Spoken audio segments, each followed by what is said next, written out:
This is the Everyday AI Show, the everyday podcast where we simplify AI and bring its power to your fingertips.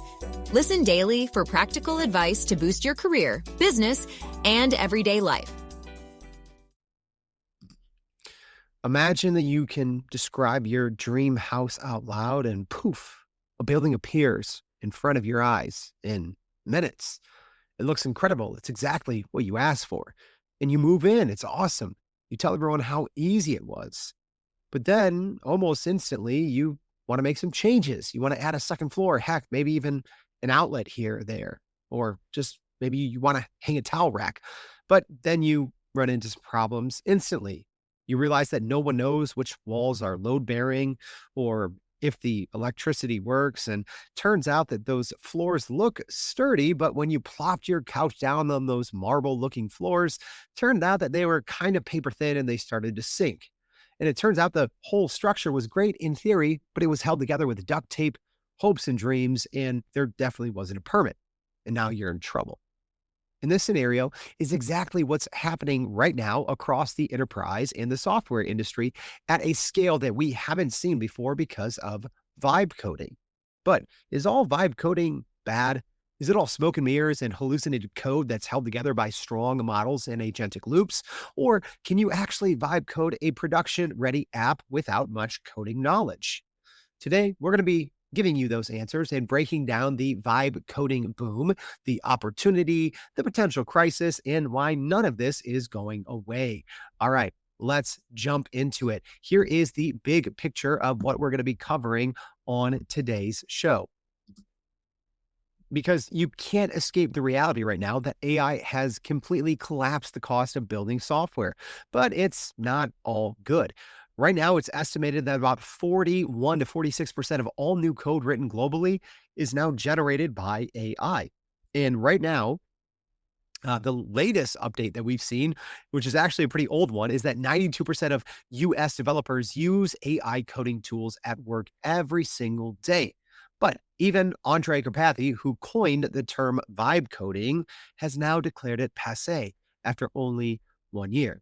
It's because we realize that it's not always all good. So on today's show, here's what we're going to be diving into and what you'll learn if you stick with us for the next 20-ish minutes.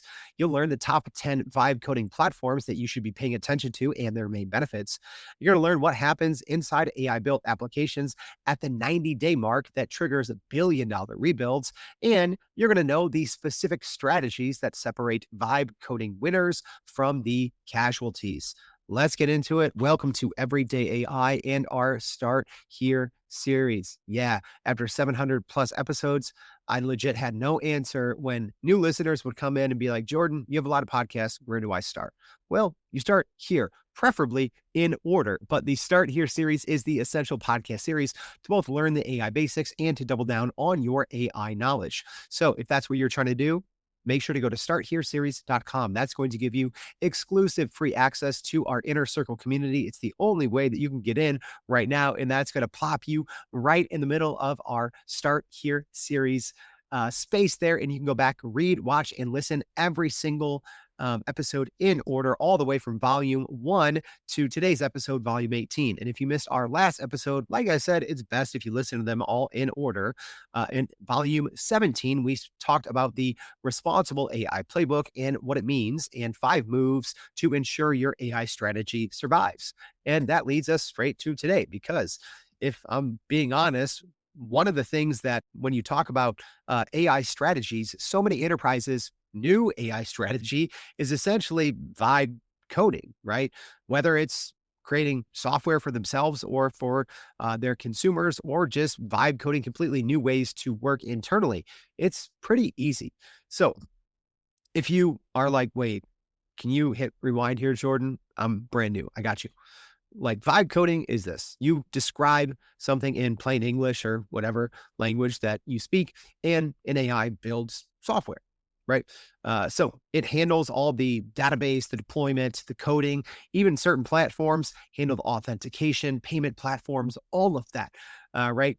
So this is a term that OpenAI co-founder Andre Karpathy coined in February 2025, which is crazy to think about because it seems like we've been talking about vibe coding for like 5 years, but it's been like 15 months, right? And I kind of called this out a month before, kind of the vibe coding terminology even existed in our 2025 AI predictions and roadmap series. And I talked about at the time that non-technical people would be building themselves software by the year end. And I think that definitely came to fruition. But now, fast forward into 2026, and the vibe coding platform has exploded in the scene. And there's a handful of even different types or categories of vibe coding. And like I said, this is an exploding sector. So, as an example, Cursor, right? They're an AI powered code editor, and they've already hit $2 billion annual recurring revenue in just a few months after, their last earnings report.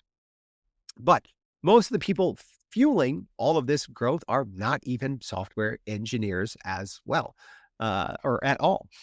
So, yes, you can have traditional software engineers or developers who are vibe coding, and you've seen this as well. Some interesting, but kind of, I don't know if heart-wrenching is the right word, right? But reading these articles about, software engineers with 20 plus years of experience, and they're like, wait, these AI platforms do all of this now at a much higher level, better than I ever can, right? So it's almost got to the point now where, if people know what they're doing, a lot of times experienced software developers aren't even writing code anymore, right? If you look at Anthropic, which you could say is potentially the leading software dev agency in the world, right? Because their products, Claude Code, Claude Cowork, are some of the best out there, right? They said they don't even write code anymore themselves. So first, before we get into kind of the good, the bad, the ugly, and why I don't think vibe coding is go away, let's very quickly, now that you have a basic definition of vibe coding, I want to talk about some of the 10 maybe of the most popular kind of vibe coding tools. And they are in different kind of categories. And these categories, well, I define them. There's no exact definitions that the industry adheres to. And there's definitely a lot of crossover, and, you can make a lot of arguments, but I'm trying to simplify it for our audience that's beginning. So first, I'll say that we have the terminal or command line coding agents. So if you don't know what a terminal is, computers have a terminal, and you can control your computer through the terminal. Right. And it's becoming more and more impactful now as we see, platforms very popular like Claude Cowork, that you can literally run things on your terminal, right? So as an example, I always tell people, oh, I always have, Codex and Claude Cowork running, and people are like, tell me what you have doing, right? So as an example, I have Claude Code going right now.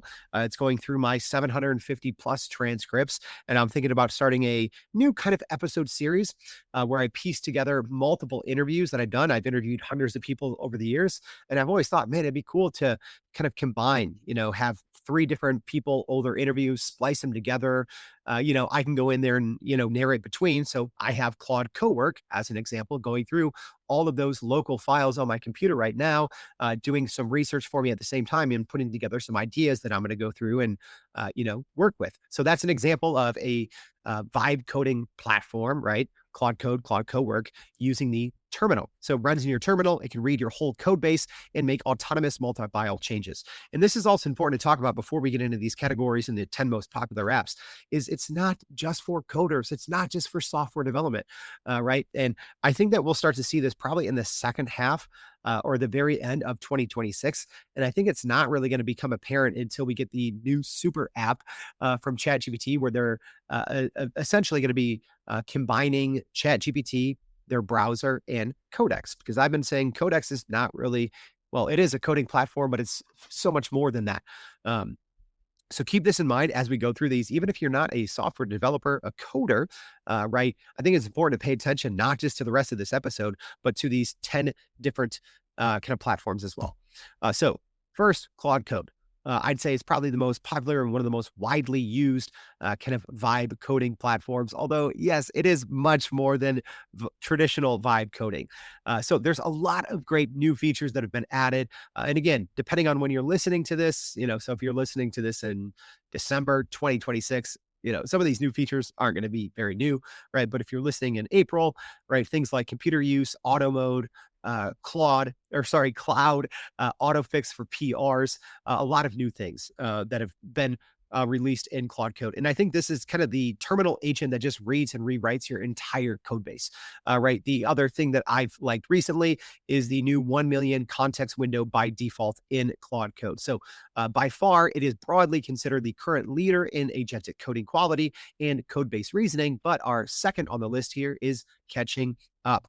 So OpenAI's Codex, they recently announced that they have 2 million weekly active users in Codex, which is pretty impressive for a product that's only been out for like less than 2 months, at least the desktop version. So this is kind of your multi-surface agent system across the app, command line, the IDE, and the web. So you can use, Codex in a lot of different places. And kind of what's new or what's worth it is, well, the model, GPT-5.4. I'm always in Codex using extra high reasoning. Yes, it takes a little bit longer, but in my opinion, right, if I'm running the exact same task in Claude Code versus Codex, Claude Code is going to be way faster and it's going to look way better. But usually Codex is going to have way fewer issues, right? And that's the thing too with these vibe coding platforms. You can work a lot of them in tandem, right? When I'm working, I usually have Claude Code and Codex working on the same thing, not at the same time. I may have one with kind of read-only audit access, passing things over to the builder agents. But Codex, like I said, the desktop app just launched in February. And one of the cool things that they've announced recently is the ability to run multiple sub-agents in parallel. All right, there's a lot of other that might fit in that category of the terminal or command line interface coding agents, but I'd say those are the two big ones. Now let's move on to the AI native code editors. So these are essentially full editors that are rebuilt around your AI. So these are for developers, probably a little bit more than even Claude Code and Codex, who want AI inside of their existing workflow. So the big one here probably is Cursor. And this is kind of an AI first VS Fork code with background agents and multi-model support. That's the big thing right there, right? Multi-model support. Whereas obviously, Codex by OpenAI and Claude Code by Anthropic run those respective models. So, like I mentioned, Cursor did hit 2 billion ARR in February of this year with over 1 million paying customers. And then you can use the best models, right? So you can use OpenAI's GPT-5.4, you can use Claude Opus 4.6, Gemini 3.1, or Cursor's own Composer model. Next, Windsurf. So Windsurf went through kind of a weird middle of 2025. There's a bunch of these rumors, right? Oh, who's gonna acquire them? OpenAI was gonna acquire them, but then they didn't. But then Google essentially acqui-hired their CEO and some of their co-founders, and then Cognition acquired the rest of the company. But it is a great agentic IDE, right? And right now, that wild 2.4 billion acquisition saga.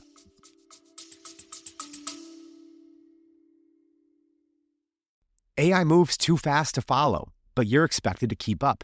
Otherwise, your career or company might lag behind while AI native competitors leap ahead. But you don't have 10 hours a day to understand it all. That's what I do for you. But after 700 plus episodes of Everyday AI, the most common questions I get is, where do I start? That's why we created the Start Here series, an ongoing podcast series of more than a dozen episodes you can listen to in order. It covers the AI basics for beginners and sharpens the skills of AI champions pushing their companies forward. In the ongoing series, we explain complex trends in simple language that you can turn into action. There's 3 ways to jump in. Number 1, go scroll back to the first one in episode 691. Number 2, tap the link in your show notes at any time for the Start Here series, or you can just go to starthereseries.com, which also gives you free access to our Inner Circle community where you can connect with other business leaders doing the same. The Start Here series will slow down the pace of AI so you can get ahead. And sorry, I maybe skipped over a couple of definitions. I don't want to leave you all here with alphabet soup, especially in our Start Here series. But what I'm talking about, I already defined vibe coding, command line interface, CLI, right? So that's essentially interacting with a vibe coding tool through a terminal, kind of a different way to use the terminal. And then when I say an IDE, that's an integrated development environment. So that's essentially like a toolbox for writing computer software, right? So it's a single application that combines all the essential tools that a programmer might need into one place. So they don't have to switch between a bunch of different programs to get their work done, right? So to simplify it, that's what an IDE is, right? Windsurf is definitely one of the more popular ones, but probably the most widely used one, even more so than Cursor because of its parent, is GitHub Copilot. So that's Microsoft's, kind of AI-powered Copilot coding tool. And this definitely is the broadest IDE support at the lowest premium price point because it's only $10 a month. And they also have free tiers that give you 2,000 completions across all major IDEs. And this kind of functions more as inline code completion versus the full kind of vibe coding experience. And then you do have the option to have the enterprise version. However, we can't even talk about vibe coding. Well, number one, just because GitHub, right? GitHub is kind of like it's like the online Dropbox, right? How a long time ago, like Dropbox was kind of the big category for online storage. So GitHub is kind of like the online storage for, well, a lot of coding, but vibe coding platforms as well. And then Microsoft's GitHub Copilot, right? Kind of their AI tool of choice there. And then last but not least, the biggest category here might be browser-based app builders. And these are probably your more traditional, fully vibe coding platforms, although the first two categories, you can vibe code anything, right? From zero all the way to app in those other platforms. But I'd say the browser-based app builders are maybe a little bit more popular. And this is kind of your prompt to app platforms. You describe what you want in English and you get a working deployed application. So I'd say probably in this category, Lovable might be one of the more better knowns. And this is essentially prompt to deployed full stack web app for non-developers. They have a new plan mode, which I think has been pretty popular, that previews what the AI will build before writing any code, right? A lot of the other platforms have that. Claude Code has it, Codex has it, etc. But that's really helpful, especially, if you are using or paying for these platforms via an API, right? If you're plugging in your own, especially these multimodal multi-model vibe coding tools, if you're using your API keys, right? Some of them you just get a monthly plan and different models that are more powerful, use more credits, but sometimes you're just plugging in your API keys so they can get expensive. So it is helpful to have something like the plan mode. Lovable also added recently built-in penetration testing, which is super important. And we're going to get to that later on. And that was kind of a first among vibe coding tools. Next, Bolt.new. I'd say this is probably one of the fastest kind of paths from prompt to working prototype in your browser. And I also know there's so many other vibe coding tools out there. A lot of them even have become more popular late 2025, early 2026. It was kind of hard once I got to like number 8. I probably had like 6 of them that could have been, number 8, 9, or 10. So a couple of good ones were left off the list, right? But Bolt.new definitely was probably one of the more popular ones in 2024. So this runs entirely in your browser using web containers technology with nothing to install locally. They also have a great free tier plan. And I think this is best for speed demos and quick MVPs, although a lot of users say that overall it's maybe weaker code quality than some of their competitors. Big name in this space, obviously Replit. So that's their cloud IDE combining an editor, database, hosting, and AI agent. So they just launched the agent launch with 10 times more autonomy, building apps across 50 plus programming languages. I'm a big fan of the Replit agent. They also have effort-based pricing that scales with actual compute, and real-time multiplayer editing makes it probably one of the stronger platform for learning and collaboration. Next, V0 from Vercel, probably one of the cleanest React and Next.js code from any AI builder. So this generates production-ready components, using Tailwind CSS by default. And this has kind of evolved more into a full stack JS builder over time. And this is maybe the least lock-in of any platform because you can export standard React code that then you can fully own and use. All right. And then last, but definitely not least, one of my favorites that I use probably the most, right? Between Codex, Claude Code, and then Google's AI Studio, right? I do use Google's anti-gravity. That's another one that didn't make the list, but I probably use Google's AI Studio a little bit more than anti-gravity just because I've been using it for longer and a little more familiar. And in March, Google did add anti-gravity agent support inside Google AI Studio, Firebase integration, and multiplayer support in there as well. And the cool thing, and the simplest way to explain this, well, it's the free, right? They have a great free plan, probably a better free plan than any of the others that I mentioned.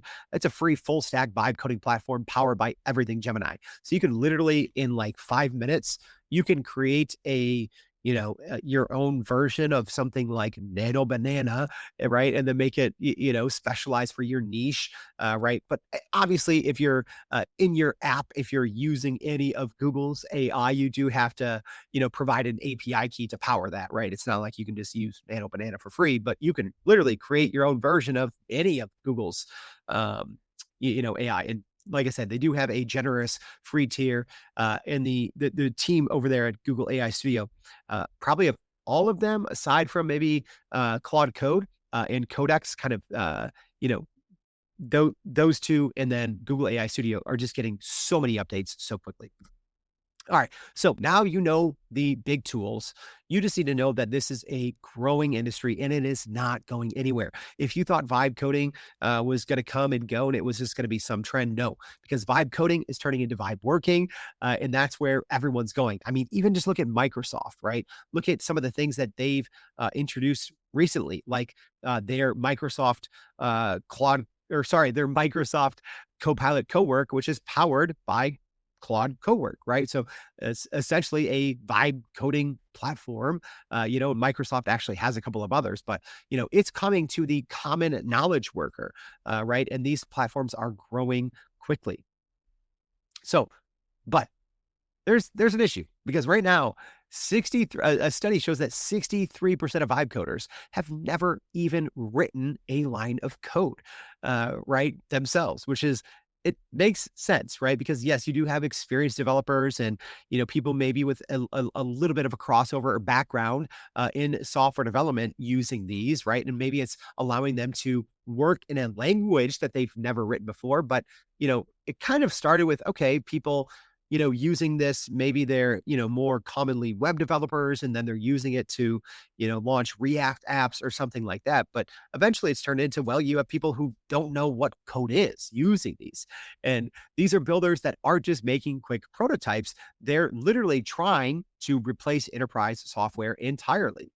And it's actually happened, right? So you have all these stories of like, okay, yeah, you can go vibe code something and use it. That's cute, right? But you're never going to, replace an enterprise piece of software. Well, companies have, right? I mean, we'll check in with them and see if that's successful. But, one kind of famous example is, hopefully I get this company right, Autonom. Their head of finance built a full CRM on Lovable, reportedly in 3 hours, that they used to replace their $40,000 Salesforce contract, right? Zendesk's product team cut prototype timelines from 6 weeks to 3 hours, right? So obviously you have a lot of vibe coding platforms where product teams or software development teams have gone from, timelines that were multiple months to, well, less than a day because of vibe coding. So I do think it's a very powerful tool when used by people who absolutely know what they're doing. But just as the market is reaching this everyone's vibe coding, developer trust in AI code is just collapsing, right? And that's why there's a huge downside to just vibes, right? And going back to that, my little analogy at the beginning of the show, right? If you could just talk your dream home into existence, but you walk in and, oh my gosh, the floors are sagging. That's the risk that you run because it's not all good. Yes, if you know what you're doing, vibe coding obviously is not just a game changer in terms of what companies can produce, right? Companies that already had software development teams, but companies that didn't, right? Now, all of a sudden, they can offer new products, new services, new revenue streams to their current clients and customers, right? But it doesn't always work out well. because if you don't know what you're doing and you still push something to production, it's obviously extremely problematic. And that's one of the reasons why trust has gone, well, down. So a Stack Overflow study showed that confidence in AI generated code actually dropped from 43% to 29% in 2 years. And one of the top frustrations for developers was that AI solutions are almost right, but not quite, right? It's almost like, there's more than, one way to write a specific piece of code, right? There's more than one way to design a certain website. And sometimes what we've seen, and maybe this is with some of the companies trying to get more token efficient and not necessarily get things right. Again, that's why, at least for me, sometimes I personally prefer, using, Codex GPT-5.4 extra high. Yes, it's way slower, but it seemingly gets more things right with fewer issues, right? But that's one of the biggest problems right now is sometimes it might seem like an AI coding app will, the floor. Hey, visually, it looks right if we make a cardboard floor or paper thin floor, but it's not going to function correctly. Right. And I think the industry realized that it was hopelessly hooked on a tool set that it did not actually trust because AI doesn't really care too much, at least by default, about security. That has changed a little bit in 2026, but 2025 was a straight up security nightmare. Right. From AppSec Santa 2026 study showed that out of 534 AI code samples, about 25% had confirmed security flaws, right? That's a very high percentage.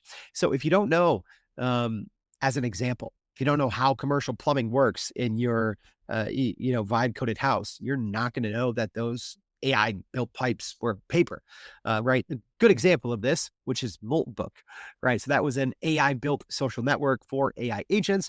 Well, accidentally exposed 1.5 million API tokens from one database misconfiguration. So this is just examples of what can happen if, well, especially as we talk about agentic coding and agents coding in loop with sub agents autonomously, right? It's a little different when you have an experienced human kind of launching the code and testing this out. But when we go straight up agentic, I think that's where we start to run into issues. And when it starts to get, a little bit different, kind of the prospect of demos over memos, I don't think anyone will necessarily complain about. And I do think that's where we're headed. And I think that's why if you're even a non-technical builder, I think in the future, it's like no one's going to want a deck. No one's going to want an email. They're like, just build me a demo of this now, right? Because you can do this, right? I've actually done this before on calls, right? Someone will be talking about something and be like, here, I just built this. Is this what you're talking about? But if you don't know what you're doing, maybe it's just a demo, right? Maybe it's not something for production because that's where you will run into issues. And another thing is, well, it just generates code so fast, right?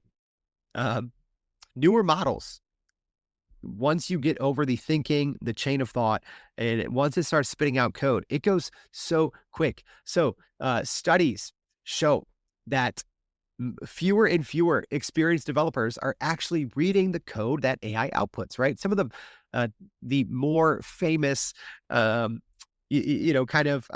developers of the recent of the last couple, months or quarters have said that they don't even review the code.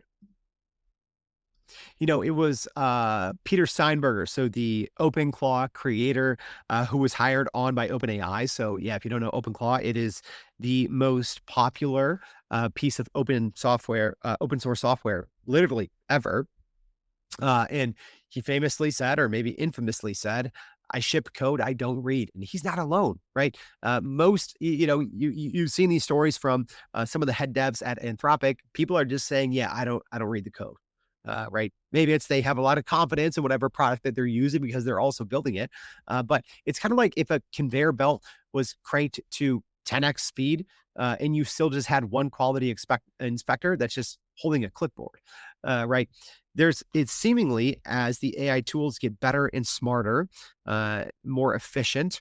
Well, it seems like, we just trust them more. And when engineering teams can't keep up with the amount of code that's spit out, frustrated employees just start building software entirely on their own, right? And I'm talking about that manually, right? More and more people, as we start wanting AI and we know what's easy, some engineering teams that are still, doing AI kind of maybe just code AI assisted and not totally vibe coding, well, they're backed up, right? Because now all of a sudden, company software stacks have doubled or tripled, right? And what's this led to? Well, it's also IT sprawl, right? It's AI sprawl. So now you have code going into production made by people who maybe shouldn't be deploying code live, but this is also an issue, right? Because engineering teams that are still maybe doing things the quote unquote older school way, or just using AI code assist or AI code completion and not straight up vibe coding,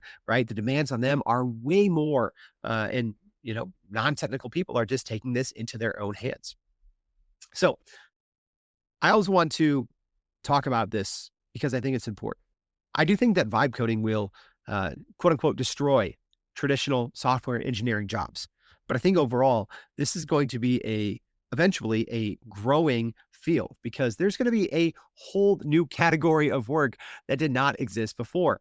And I'm talking about rescue engineering. So here's this kind of this 90-day, this 3-month kind of realization. So engineers are calling this the 3-month black box effect. This is essentially when an AI built architecture becomes untouchable, right? This is when the house, right, that you went in and built after 90 days, you're like, wait, I forgot everything about this. No one knows which walls are load bearing. The AI forgets how it built the foundation. Everything stalls, right? So this is what we're seeing from developers. Number one, everyone's creating exponentially more code. And then we have things like humans are forgetting things. I don't know if you've realized this. Pre-AI, I think I was smarter, right? I'm not saying that I'm dumber now. I just feel I'm less able to retain information because I'm now with AI, right? With agentic AI, I'm consuming way more information than I was previously, which means I'm forgetting things faster. And it's seemingly, this is a kind of turning into a global problem where after 90 or so days, right, software teams are just kind of forgetting, not just that, but then also, yes, over the last couple of weeks, month or so, context windows in these programs have gotten better, yes, but still, some of the apps that were built 6 months ago and it took a while to get it approved, but it's been live and now people want updates. Okay, well, we're way past the context window. The human forgot, the AI forgot, the infrastructure's changed, right? And maybe the code was shoddy to begin with. So this has led to a completely new category of work, which is rescue engineering. And I think this is one of the hottest new disciplines in tech. So studies have shown that an estimated 8,000 startups now need full or partial rebuilds or refactors of their entire code base or apps. And those can go anywhere from, 50,000 to 500,000 to a couple $1 million, right? You have a lot of AI startups that essentially vibe coded a very popular platform. They just started stacking duct tape on top of paper clips, on top of glue. And then they just realized, oh my gosh, we just realized that our app, it's wildly popular, it's exploding, and it's built on popsicle sticks, right? And they're having to go through and completely redo it. So how do you avoid kind of the fake dream house and build a solid foundation with vibe coding? Here is how you can do it correctly. I think first you have to come to the realization that this is permanent, right? And even if your team may not be vibe coding right now, you will be vibe working, right? Using something like Claude Cowork, using something like Microsoft Copilot Cowork, something like whatever the Codex ChatGPT super app becomes. This is going to become very common, where we are going to be using natural language to build little apps, right? Maybe it's to build apps to finish our work faster. Maybe it's to build apps for consumers. Maybe it's replacing little pieces of software, updating pieces of software. non-technical people that are going to be doing it. So you need to follow these rules. But also you need to understand the companies riding the waves without governance are going to pay for the rescue engineering and the breach costs. But the companies treating AI coding as a rigorous engineering problem with human oversight are going to capture the real value. Because like I said, this technology is not optional, but how your organization governs it is entirely your choice. All right. I hope this one was helpful, taking a quick-ish look at the vibe coding boom and why vibe coding isn't going away and how it's both good and bad. All right. Should we do more vibe coding? All right. Let me know. I'm always on the fence about this, right? Especially from a podcast perspective. I like to have something for you all that you can just kind of listen to in your car, listen to when you're on the treadmill, walking your dog, whatever it is, and not necessarily have to be watching something on the screen at all times. So if we should be covering more on vibe coding, let me know. But if this is helpful, you're definitely going to love the rest of our Start Here series. Remember, this is kind of made to listen to in order. They're shorter episodes, all right? So make sure you go to starthereseries.com. That's going to get you free access to our Inner Circle community, and you can go listen to all of the episodes in order. So thank you for tuning in. Hope to see you back tomorrow and every day for more Everyday AI. Thanks, y'all. And that's a wrap for today's edition of Everyday AI. Thanks for joining us. If you enjoyed this episode, please subscribe and leave us a rating. It helps keep us going. For a little more AI magic, visit youreverydayai.com and sign up to our daily newsletter so you don't get left behind. Go break some barriers, and we'll see you next time.